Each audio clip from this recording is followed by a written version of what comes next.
Yeah,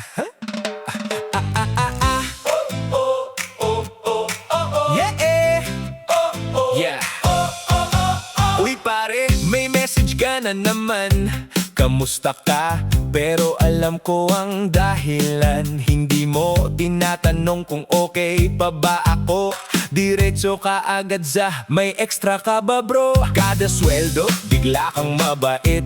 Parang kaibigan ng taon, sobrang sweet.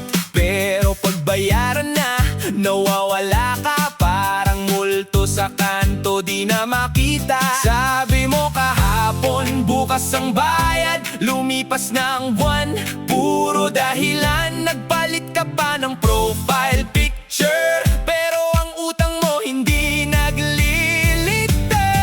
Pautangin mo, pautangin mo, pero kailan mo naman babayaran ito? Pautangin mo, pautangin mo, parang donation na yata ang tingin mo. Sabi mo isang linggo, naging isang taon.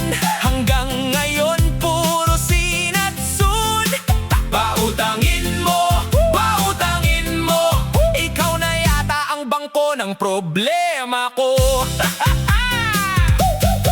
May pang miltiya, may pang online shop, may pang gala pa hanggang madaling araw.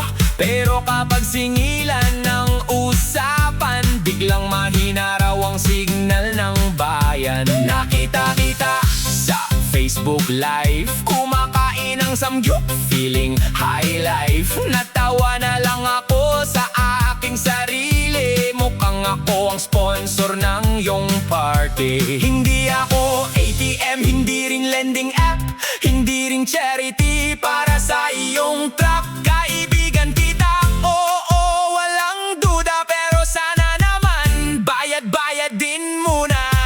Pautangin mo, pautangin mo, ayan na naman ang paborito mong linya bro. Pautangin mo, pautangin mo, parang national anthem mo na ito.